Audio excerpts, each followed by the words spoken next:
여러분, 하나님의 은혜를 받고도 왜 삶이 변하지 않을까, 이런 말들 여러분 들어보셨을 것입니다. 교회에서 예배를 드리고 은혜를 받았습니다. 근데 집에 가면 여전히 변하지 않는 그 상황 속에 똑같이 말하고 행동하는 우리의 모습을 볼 때가 있지 않습니까? 특별히 다급하거나 위급한 순간에, 뭔가 이거 어떻게 할까라는 그 순간에 늘 해오던 익숙한 패턴의 모습이 나오지 않습니까? 그게 분노이든 아니면 침묵이든 익숙한 패턴이 우리에게 나온다는 거죠. 치명적인 단점이 고쳐지지 않는 나를 보면서 왜 이렇게 변화가 없을까? 은혜를 받았지만 왜 이렇게 잘 안 변할까? 그래서 어떤 이는 말합니다. 사람은 고쳐 쓰는 것이 아니다. 과연 그럴까요? 사람들은 많은 생각들을 합니다. 그리고 좀 더 변화된 모습을 가지기 위해서 훈련을 합니다. 교육을 받습니다. 점점 더 좋아지고 개선될 것이라고 생각을 하면서 어느 프로그램에 자신을 훈련시키죠. 그러나 교육은, 지식 전달의 그 방법으로는요, 영적인 모습, 인간의 본질, 내면의 변화는 불가능합니다. 그래서 성경은 말합니다. 우리가 개선되어야 될 존재가 아니라 거듭나야 된 존재라고 우리에게 말씀합니다. 내가 죽고 예수로 인하여 다시 살아가야 한다는 거죠. 그래서 바울이 그랬습니다. 나는 날마다 죽노라. 나는 날마다 죽노라.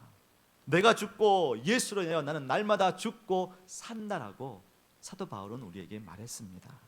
찬송가 289장의 1절의 가사를 보면 변하여 새 사람 되고, 이렇게 찬송의 가사가 있습니다. 그 단어, 그 가사의 앞부분에는 이런 가사가 되어 있습니다. 주 예수 내 맘에 들어와 계신 후 변하여 새 사람 되고. 주 예수 내 맘에 들어와 계시는 것, 그렇습니다. 우리가 전혀 다른 사람으로 개선되는 것이 아니라 변화되는 것은 주 예수 그리스도께서 내 안에 들어오실 때, 주님을 만났을 때, 인격적으로 주님을 만났을 때 변화가 일어난다는 것입니다. 그래야 내 삶의 주인이 내가 아니라 주님이 될 때 내 안에서 변화가 일어난다는 거죠. 내가 죽고 주님이 사시는 겁니다. 이런 주님의 은혜가 없이는 상황이 개선되고 좀 형편이 좀 나아진다고 해서요, 우리의 존재가 변화되는 것이 아니더라고요. 왜냐하면 그 은혜를 받지만 그 상황은 좀 변화되고 좀 더 나아지지만 여전히 익숙한 대로 우리의 모습이 흘러간다는 겁니다. 오늘 오랜 질병으로 불행했던 한 사람이 치유를 받습니다. 그런데요, 다시 익숙한 대로 돌아가는 것을 봅니다. 왜 은혜를 받아도 깨닫지 못할까? 왜 저 병자는 그렇게 인생 가운데 가장 큰 문제가 해결되었는데 왜 은혜를 받아도 변화가 없을까? 익숙한 대로 살아갈까? 손가락질 할 수 있죠. 그러나 혹 우리의 모습이 그렇지 않는지 오늘 말씀을 통하여 우리의 신앙을 점검하는 은혜가 있기를 축복합니다. 오늘 본문의 1절부터 5절까지는 38년 된 병자를 소개하는 내용이 나오고요, 6절부터 9절까지는 이 병자가 예수님과 만나는, 그래서 치유받는 장면이 나옵니다. 10절부터 15절까지는 이 사람이 다른 사람과 대화를 통하여 어떻게 반응하고 있는지를 우리에게 보여주고 있습니다. 오늘 시간적 배경을 보실까요?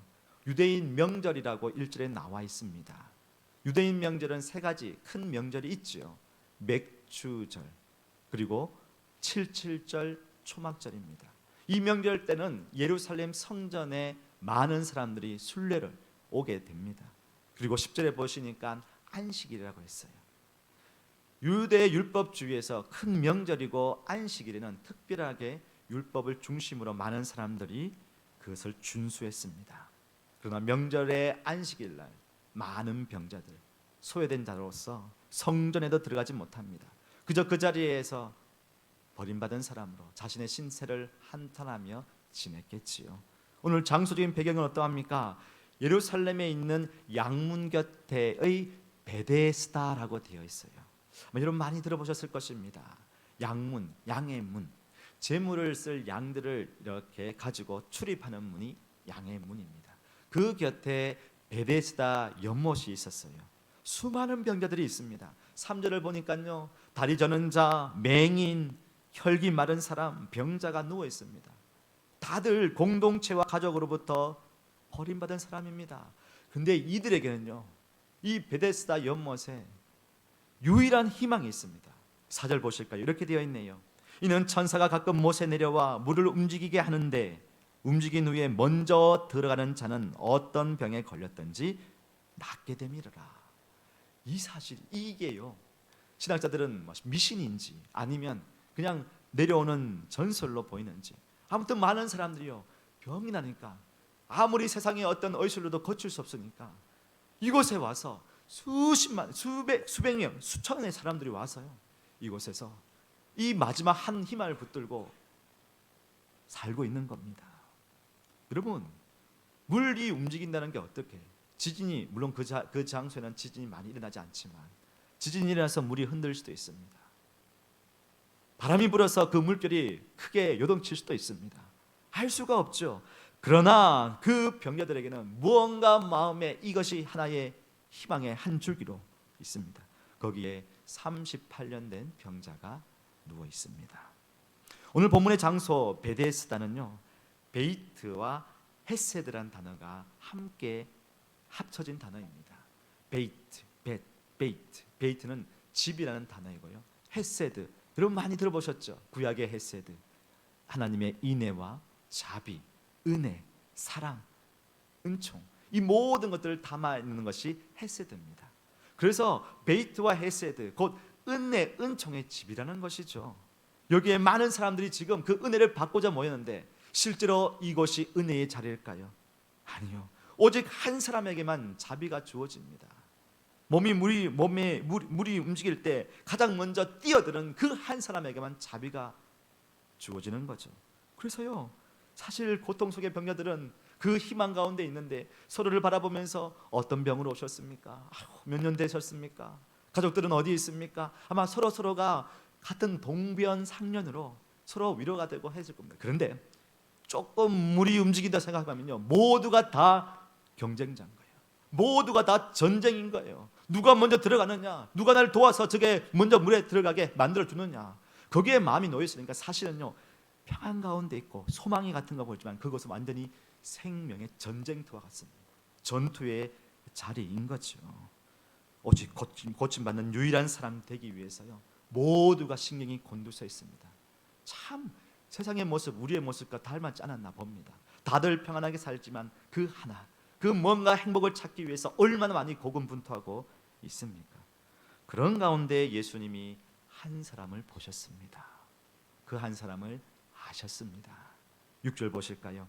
예수께서 그 누운 것을 보시고 병이 벌써 오래된 줄을 아시고 이르시되 내가 낫고자 하느냐.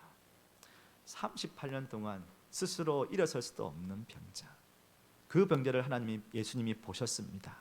그리고 아셨습니다. 보시고 아셨다는 건 똑같은 단어인데요, 그 병자가 얼마나 오랜 고통 가운데 있는지 예수님이 아셨던 거예요. 근데 예수님 물으십니다. 내가 낫고자 하느냐? 아니 여러분, 고통 가운데 있는 사람의 가장 최고의 소망이 무엇입니까? 낫는 거죠. 병 고침 받는 겁니다. 그런데 예수님이 딴소리 말씀하시는 것 같습니다. 두말하면 잔소리죠. 근데 왜 예수님이 이 말씀을 하셨을까요? 이 말씀을 하신 건 정말 그 병자의 진짜 속마음을 듣고자 했던 것입니다. 병자는 예수님의 질문에 어떻게 대답을 했을까요? 주여, 나를 불쌍히 여기소서, 낫기를 원하나이다, 낫기를 원하나이다, 그렇게 했을까요? 아니요. 오늘 7절에 보시면요, 낫는 것보다 더 큰 마음의 응어리를 가지고 얘기합니다. 나를 도와주는 사람이 없습니다. 다른 사람이 먼저 내려갑니다. 그래서요, 타인을 원망해요. 나의 치유 받고자 하는 이 마음의 소원보다요, 남들 보니까 나아지는 걸 보니까, 물론 그 나아지는 게 그래서 나는지 모르겠지만 다들 도와주고 다들 하는데 내 인생은요, 낫는 대한 그 소망보다 다른 사람들에 대하여 원망하고 불평하고 분노하고 있다는 거예요. 가만히 생각하면 왜 그 사람을 도와줘야 됩니까? 다른 사람들 각자 자기가 살려고 하는데 모두가 서로를 도와주지 못하는 상황인데 그래도 이 사람은요 상황을 탓하고 타인을 탓하고 있습니다.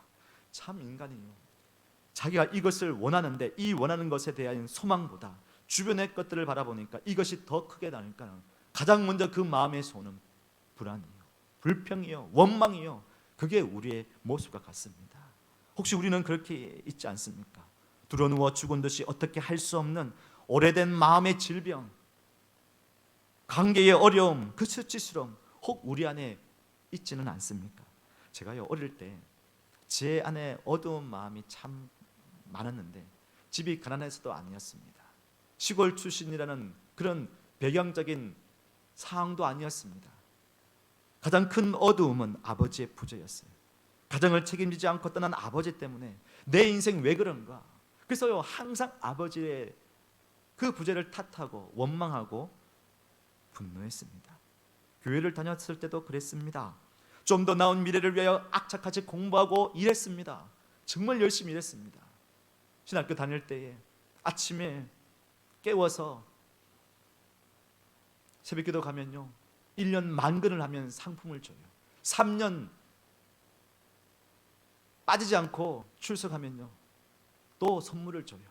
그래서요 하나님을 예배하고 기도하는 것도 중요하지만 그걸 받기 위해서 3년 내내 빠지지 않고 새벽기도 갑니다. 그리고 일합니다. 점심 때 되면 식당 가서요 설거지합니다. 저녁에는요 또 각 층의 기숙사의 방장이 되어 청장이 되어서요 막 우유 배달하고 그렇게 악착같이 살면서 제 마음속에는요 왜 아버지 때문에 내 인생을 이렇게 살아갈 것인가, 그런 많은 고민들을 했던 적이 있습니다.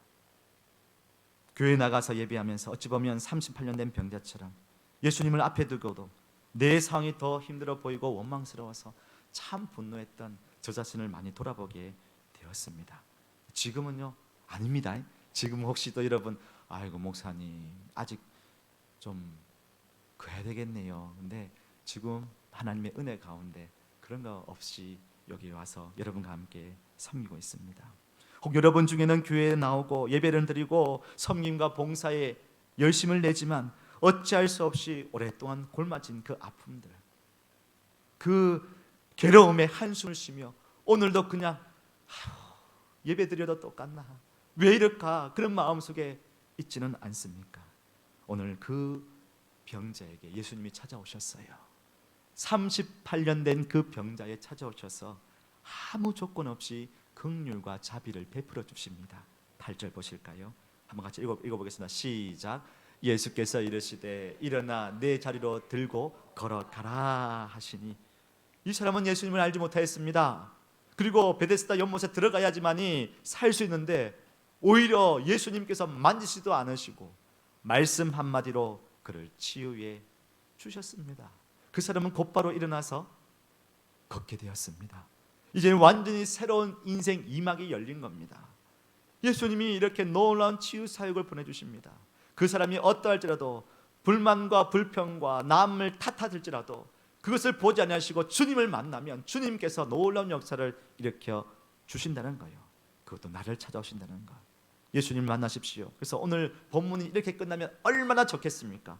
그래서 우리 모두 예수님을 만나십시다. 나를 찾아오시는 주님으로 말미암아 우리가 은혜를 누리십시다. 그래서 세상 가운데 승리하여 제2막의 인생을 살아가십시오. 38년, 그 당시의 인생은 80세, 90세 그만큼 살지 못했습니다. 인생의 많은 부분이 병 속에서 있었던 이자가 변했던 것처럼 주님을 만나며 인생 새롭게 사십시오 라고 오늘 말씀 끝나면 참 좋겠죠. 그런데요, 오늘 이 다음 이야기를 쭉 보면서 왜 은혜를 받고도 왜 깨닫지 못할까, 은혜를 받고도 왜 변화가 없을까, 그 모습을 또 우리에게 들려주고 있다는 겁니다. 오늘 그 말씀을 오늘 세 가지로 함께 보려고 합니다. 왜 은혜를 받아도 깨닫지 못하는 건가? 은혜를 받아도 꼭 깨달을 할 부분이 무엇인가? 그것은요, 주님이 먼저 나를 택하셨다는 거예요. 아무런 불만과 아무런 노력도 안 했죠. 불만과 불평이 있는 우리 모습이지만 먼저 주님이 찾아오셔서 우리를 택하시고 우리를 낫게 해주다는 그 사실을 우리가 잊지 말아야 한다는 거예요. 예수님은 38년 된 병자 무엇을 보셨기에 고쳐주셨을까요? 불쌍했기 때문일까요? 여러분 38년보다 더 된 병자도 많았습니다. 더 치밀한 더 비참한 상황 속에 있는 사람들도 많았습니다. 얼마 있으면 죽을 수밖에 없는 영혼들도 있었겠죠. 근데 예수님은 그를 선택하셨습니다. 원망하고 불평하는 그 말도 그냥 지적하지 않고 야단치지 않으시고 예수님께서 긍휼을 베풀어 주셨다는 것입니다. 참 이게 신기하죠. 물론 이 말씀 속에는요, 이 율법주의에 빠져 있는 이 공동체를 향한 하나님의 말씀도 있습니다. 그건 제가 또 나중에 하나님의 그 큰 물줄기를 가지고 또 말씀을 한번 담겠습니다. 오늘은 이 병자에 대한 초점에서 한번 보고자 합니다. 은혜를 받은 자, 그저 하나님이 택하시고 긍휼을 베푸셨다는 것을 기억해야 한다는 거죠. 오늘 또 본문에 보면요, 14절 상반절에 보면 이렇게 나와 있습니다. 그 후에 예수께서 어디에서 그 사람을 만납니까? 성전에서죠. 성전에서. 병자는요, 부정한 자기 때문에 성전에 들어갈 수 없었습니다. 예배할 수 없었지요. 수많은 사람들이 성전을 드나들 때, 양의 문을 드나들 때, 또 그 하나님 앞에 예배 드리러 갈 때에 이 병자는 수많은 사람들을 보면 나는 내가 왜 이럴까? 내 신세 왜 그러냐? 그렇게 어려운 가운데, 어두운 가운데 소외된 채 버림받고 그렇게 지냈을 것이죠. 그런데 이제는 이스라엘 백성으로서 당당하게 성전에 가서 하나님을 예배할 수 있게 된 거죠. 그것도 명절에, 안식일에. 얼마나 이 사람의 마음에는 기쁨이 있었을까요? 그리고 오늘 나온 장소를 보면요, 베데스다 연못에서 성전까지 가기 위해서는 그 가운데 양의 문을 통과해야 했습니다. 오늘 본문을 말씀을 잘 보십시오. 그냥 이 한 사람이 병 나았다는 것이 아니라 하나님께 예배한 자로 설 수 있었다는 거예요. 베데스다 연못, 그 자비의 집이지만 그 전쟁의 자리에서 그가 나음을 받았고 양의 문을 통하여서 성전에 들어갔다는 거예요. 양의 문이 어떤 문일까요? 요한복음 10장 7절에 이렇게 말씀합니다. 그러므로 예수께서 다시 이르시되 이 내가 진실로 진실로 너희에게 말하노니 나는 양의 문이라. 베데스다에 예수님이 찾아오셨고 양의 문을 통하여 하나님의 임재의 초소인 성전에 들어가서 예배할 수 있었다는 것, 그게 큰 은혜였다는 것을 알 수 있습니다. 오늘날 우리를 보십시오. 수많은 사람들 중에 저와 여러분을 왜 무슨 이유가 있어서 택하셨습니까? 저는 지금 아무리 생각해도요, 저를 부르셨을 때 가난하고 힘들고 참 비참한 가운데 뭐가 드릴 것도 없었는데 왜 나를 택하셨을까? 왜 나를 선택하셨을까? 지금도 미스터리한 것은 그냥 하나님의 은혜라고 고백할 수밖에 없습니다. 동일하게 여러분을 보십시오. 좀 잘나서, 좀 좋은 믿음의 가정이라서 뭔가를 많이 드렸어요? 아닌 거예요. 하나님이 우리를 그냥 그저 선택하셨어요. 그냥 여러분을 선택하시고 부르셨어요. 그리고 이곳에 함께 부르셔서 2024년 8월 이 순간 하나님께 예배하는 자로 우리를 세워 주셨다는 거예요. 이게 하나님의 은혜는 것입니다. 데살로니가 후서 2장 13절 한번 같이 읽어볼까요? 시작. 주께서 사랑하시는 형제들아, 우리가 항상 너희에게 관하여 마땅히 하나님께 감사할 것은 하나님이 처음부터 너희를 택하사 성령의 거룩하게 하심과 진리를 믿음으로 구원을 받게 하심이니. 저와 여러분을 하나님께서 택하셨다는 거예요. 뭐가 잘났어요? 뭐가 이뻤어요? 뭐가 잘했어요? 근데 하나님은 그냥 오셨어요. 그리고 그 모든 사건과 사연을 통하여서 하나님을 만나게 하셨어요. 여러분, 어려움이 있어도요, 사건이 있고 어떤 사연이 있더라도요, 하나님 찾지 않는 사람 많습니다. 다른 데를 찾습니다. 점을 찾습니다. 접주를 찾습니다. 굿을 합니다. 저희 집도 굿하려 가다가 하나님께 돌아오게 된 거예요. 하나님을 만나게 된 것입니다. 여러분, 놀랍도록 하나님 우리를 택하셨어요. 그리고 예수 그리스도로 말미암아 구원의 백성으로 자녀를 삼아 주셨습니다. 그리고 이렇게 예배할 수 있도록 우리를 인도해 주셨다는 것입니다. 그것도 내 안에 원망과 불평이 있을 때, 여전히 하나님을 향하여 분노가 차 있을 때, 여전히 우리의 문제가 해결되지 않았을지라도 찌들어지고 골맞은 우리의 마음속에 그런 마음을 다 하나님은 아시면서도 찾아오셨다는 것입니다. 그 은혜를 기억하고 감사하는 저와 여러분 되기를 주님의 이름으로 축복합니다. 두 번째로는요, 은혜 받은 자가 깨달아야 할 것이 있는데요, 익숙한 대로 사는 것이 아닙니다. 오늘 이 38년 된 이 병자가 고침받았습니다. 여러분 참 있잖아요. 은혜를 받아도요, 우리의 인생 가운데 존재가 변한다고 하지만 여전히 우리의 옛 습관이 남아 있어요. 옛 모습이 남아 있다는 것입니다. 오늘 이 신앙에 있어서, 이 믿음에 있어서 이 자도 그렇습니다. 예수님의 긍휼로 인하여 병자가 치유받았습니다. 하필이면 그날이 또 안식일이네요. 안식일은 일을 하지 말아야 하고 얼마나 그 율법이 강했습니까? 그 당시에 율법에 따라 움직이거나 이동을 해서는 안 됩니다. 그런데 병이 나은 자가 자리를 들고 걸어갔으니까 이건 노동인 거예요. 그걸 유대인들이 많은 이 명절 때 안식일에 찾아왔으니까 그게 보였을 거지 않습니까? 왜 저 자는 그걸 들고 움직이느냐, 노동하느냐. 그래서 옳지 않다라고 봅니다. 유대인들이요. 그래서 오늘 10절에 보면 이렇게 나와 있지요. 유대인들이 병 나은 사람에게 이르되 안식일인데 네가 자리를 들고 가는 것이 옳지 아니하니라. 유대인들이 바라보는 그 관점, 38년 동안 병 속에서 고통 가운데 있는 이 한 사람이 참된 자유와 나음을 입었던 것에 대하여 관심이 없습니다. 율법을 지키느냐 안 지키느냐, 범법자냐, 그것에 대하여 관심을 가지고 있죠. 고침받은 사람이 어떻게 걷게 되었는지, 이 얼마나 감격스러운지 이 병고침을 당한 사람도 그에 대해서 말하지 않습니다. 이 사람이 율법을 범했다고 지적하는 그 말 앞에서 어떻게 해요? 나에게 이렇게 말한 사람이 따로 있습니다. 따로 있습니다. 그 얘기를 하는 거예요. 남 탓, 책임을 전가하고 있네요. 자신에게 자리를 들고 가라고 한 사람이 문제라고 합니다. 11절 보십시오. 대답하되 나를 낫게 한 그가 자리를 들고 걸어가라 하더라 하니라. 지금 율법을 범하게 하게 만든 것은 내가 한 것이 아니고 나에게 그 자리를 들고 가라는 그가 예수님을 아직도 모르고 있습니다. 그저 안식일 율법에 범해서 다시 이 병자가, 나은 사람이 유대 공동체로부터 버림받을까 봐, 징계를 받을까 봐, 소외당할까 봐, 이제 내 삶이 이제는 이 공동체에 들어갈 수 있는데, 이제 다시금 일상이 회복될 수 있는데 다시 나를 향하여 율법을 범한 자로 얘기하니까 내가 그런 게 아니고 그가 나에게 하라고 이렇게 했습니다라고 그 원인을 예수님에게, 그에게 돌리고 있습니다.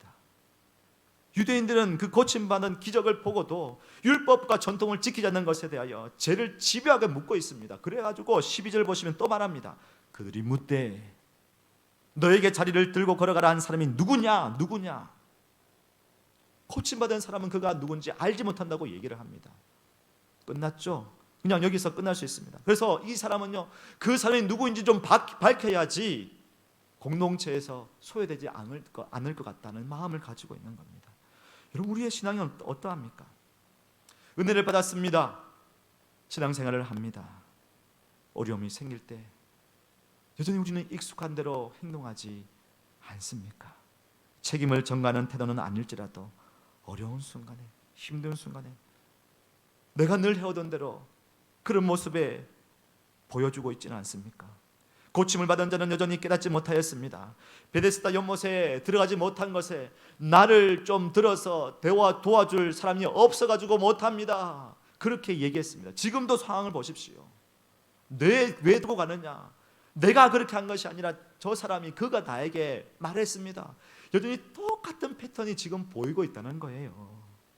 육신의 고침을 받았을지라도 인격적인 예수님과의 만남이 없으니 그 마음의 변화가 없었던 것입니다. 문제가 생기니까, 곤란해지니까 옛 성품, 옛 모습이 그대로 나타났다는 것이죠. 우리가 예수님을 믿는다는 것은 전인격적인 변화를 동반하는 것입니다. 옛 사람을 벗어버리고 새 사람을 입는 거죠. 에베소서 4장 22절과 24절 한번 읽어볼까요? 같이 읽어보겠습니다. 시작.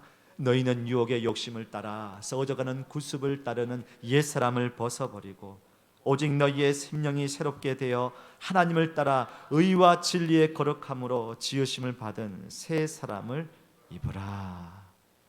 날마다 내가 사는 것이 아니라 내 안에 주님이 사신다는 것을 믿고 그 성품을 따라 장성한 그리스도의 분량에까지 자라가야 한다는 것이죠.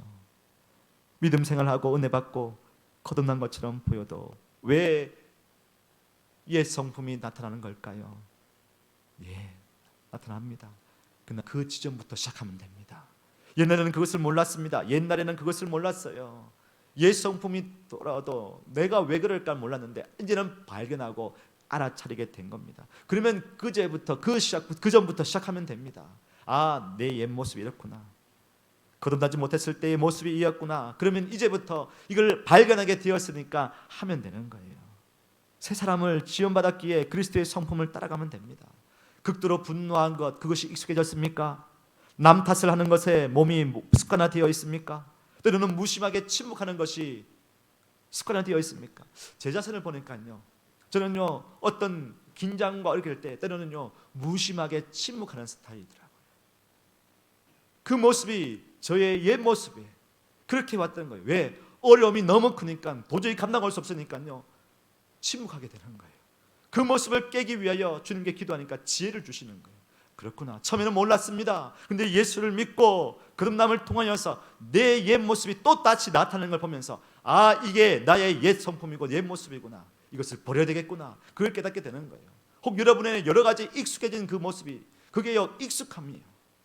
변하지 않는 모습이 있습니다. 그런데 주님께서는 그 가운데 그 변화된 모습 그리스도의 성품을 닮아가라고. 그래서 저는요 말해야 되겠다. 그리고 표현해야 되겠다. 이런 모습으로 계속 저의 옛 모습을 벗어버리고 있습니다. 사랑하는 여러분, 혹 우리는 그렇지 않습니까? 이 은혜 받은 사람을 보십시오. 은혜 받은 사람이 왜 변하지 않을까? 왜 우리의 모습은 변하지 않을까? 근데 우리가요 또다시 늘 편했던 대로 습관대로 익숙한 대로 돌아갈 때가 많습니다. 그게 우리의 성격이든 우리의 행동이든 그런 모습이 있다는 거죠. 근데 주님께서 말씀하십니다. 변하여 새 사람이 되어 성숙하라고. 어디까지요? 좋은 어른, 좋은 사람이 되라는 것이 아니에요. 그리스도의 성품에 닮아가라고 우리에게 말씀하십니다. 그 놀라운 은혜. 그래서 익숙함을 벗어버리고 주님이 기뻐하시는 그 그리스도의 장성한 분량까지 서가시기를 주님의 이름으로 축복합니다. 마지막으로 보실 것은요, 은혜 받은 자가 깨달아야 할 것은 하나님의 말씀을 더 중요시하고 순종하는 것이에요. 14절에 예수님은 고침받은 자를 만나십니다. 예수님이 말씀하세요. 14절에 이렇게 말합니다. 후반절인데요, 보라, 내가 나았으니 더 심한 것이 생기지 않게 다시는 죄를 범하지 말라. 더 심한 것이 생기지 않도록 다시는 죄를 범하지 말라라고 했습니다. 이 사람이 예수라는 것을 알게 되었죠. 아, 예수님이구나.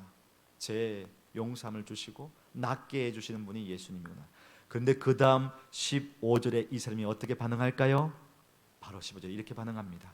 그 사람이 유대인들에게 가서 자기를 고친 이는 예수라 하니라. 예수님 말씀을 들었어요. 아, 그러면 나의 인생 가운데 다시금 제2막이 생겼으니, 새로운 인생이 열렸으니 말씀대로 주님이 뜻하신 대로 죄를 짓지 아니하고 살아가야 되겠다. 그런데 어떻게 해요? 그 말씀이 더 마음에 오지 않습니다. 아, 내가 지금 안식일에 죄를 범했는데, 율법에 따라서 나는 범죄자인데, 어떻게 가서 내 이 억울함을, 내 이 오해를 좀 풀 수 있을까? 근데 예수님 만났네요. 성전에서요. 그래서요, 그거 말고 예수님이 나에게 그 의자를, 그걸 들고 가라 하셨지. 그래서 어떻게 유대인들이 바로 가서 고자질하는 거예요. 내가 움직인 게 아니에요. 예수 그가 나를 들고 가라고 했습니다. 그래서 내가 죄를 지은 거 아닙니다.